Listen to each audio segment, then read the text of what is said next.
Comme nous avons pu le voir dans une précédente vidéo, certaines spores de champignons ont la capacité dans l'air de devenir un noyau de condensation pour l'humidité de l'air et peuvent ainsi influencer la formation des nuages, mais également, du coup, les précipitations.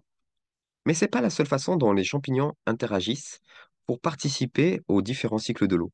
Alors aujourd'hui, je vous propose de faire un petit tour du côté du monde des champignons. Avec ce petit focus, parce que le monde des champignons est très large, ils ont plein d'interactions dans plein de sens, mais on va rester focus sur leur rôle dans les cycles de l'eau. On va commencer par, on va avoir plusieurs catégories. Les catégories de ces champignons, c'est pas forcément les familles, mais c'est plutôt comment on les catégorise en fonction qui sont de leur mode de vie. S'ils sont en concurrence avec d'autres éléments ou ils vivent en symbiose, etc. On va commencer par ceux qui n'ont pas d'apport dans les cycles de l'eau pour aller vers ceux qui nous intéressent le plus. Les premiers, vous les connaissez, on les appelle les champignons parasites. On les connaît parce qu'ils viennent coloniser une plante, un arbre, et puis l'affaiblissent, voire même le tuent. Ils n'ont pas d'implication directe dans les cycles de l'eau, mais, euh, mais il faut en parler parce qu'ils sont là, et j'ai dit qu'on parlerait de tous les champignons, toutes les catégories en tout cas.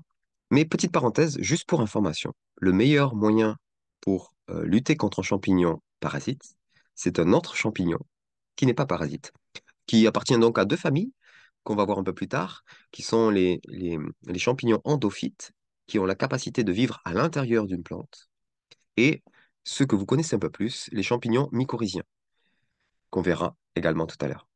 Alors, les champignons endophytes, leur caractéristique, c'est que ils vivent à l'intérieur des plantes. Ils n'ont pas un rôle direct dans le cycle de l'eau, mais cette, euh, cette façon de vivre à l'intérieur des plantes fait qu'ils aident les plantes à améliorer la tolérance au stress hydrique. Donc, c'est pas un direct impact sur l'eau, mais c'est quand même profitable pour les plantes qui vivent en symbiose avec ces champignons. Petite anecdote, ou plutôt petit champignon anecdotique, mais intéressant, c'est les champignons lichénisés.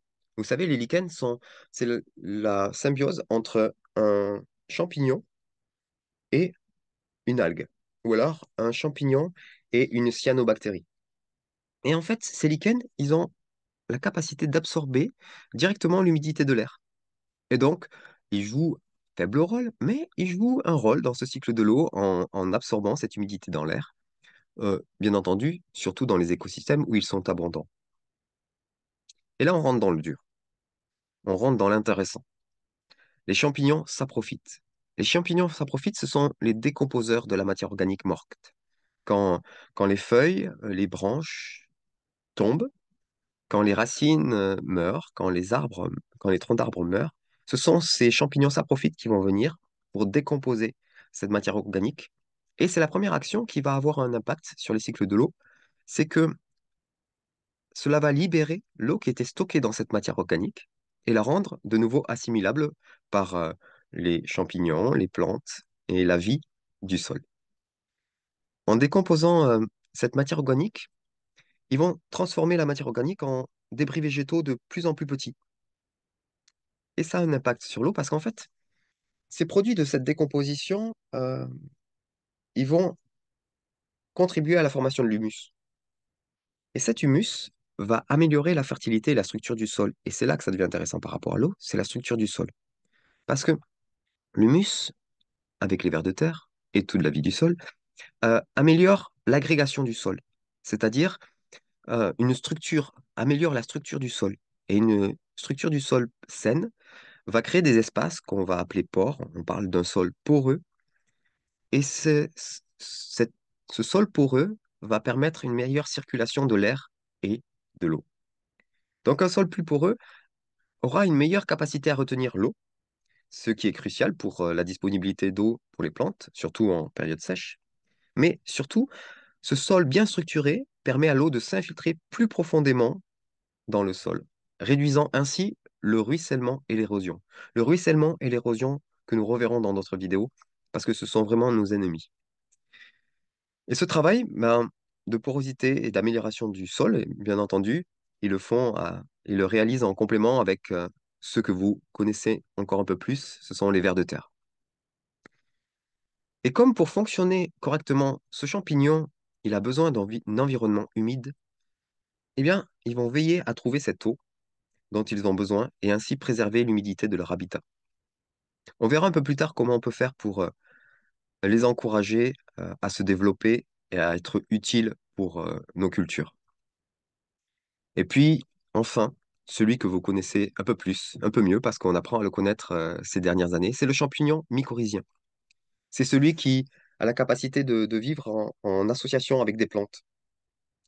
Et en fait, dans le cycle de l'eau, lui, son rôle, ça va être d'améliorer l'absorption de l'eau par les plantes. Parce que, comme il vient en connexion avec les racines, il va augmenter la surface d'absorption des racines et permettre aux plantes d'absorber plus efficacement l'eau du sol. Mais pas que l'eau.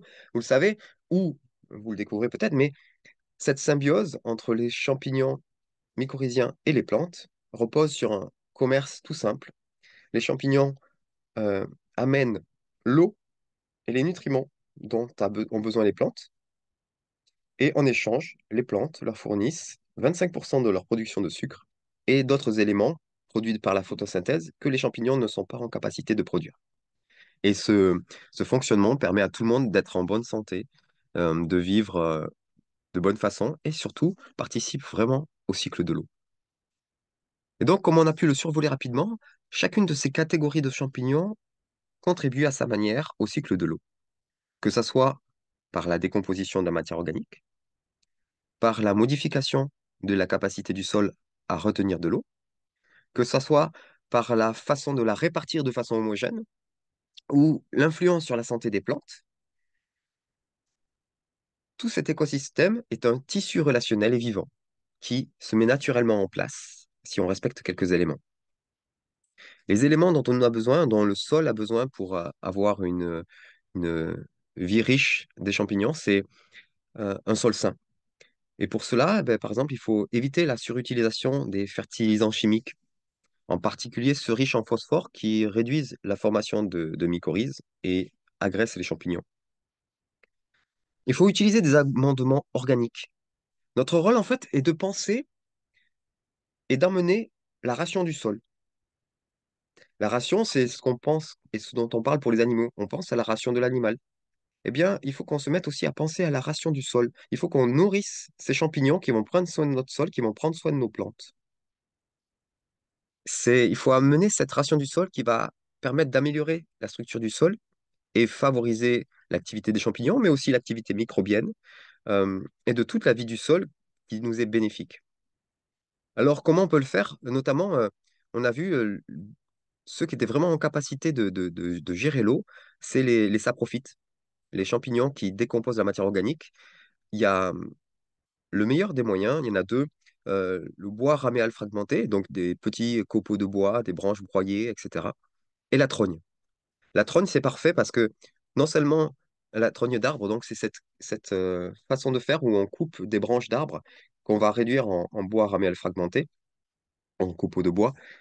Et il va y avoir deux impacts par rapport à ces champignons saprophytes. C'est que, effectivement, le bois raméal fragmenté que vous allez ramener au sol, eh bien, va nourrir cet endroit-là.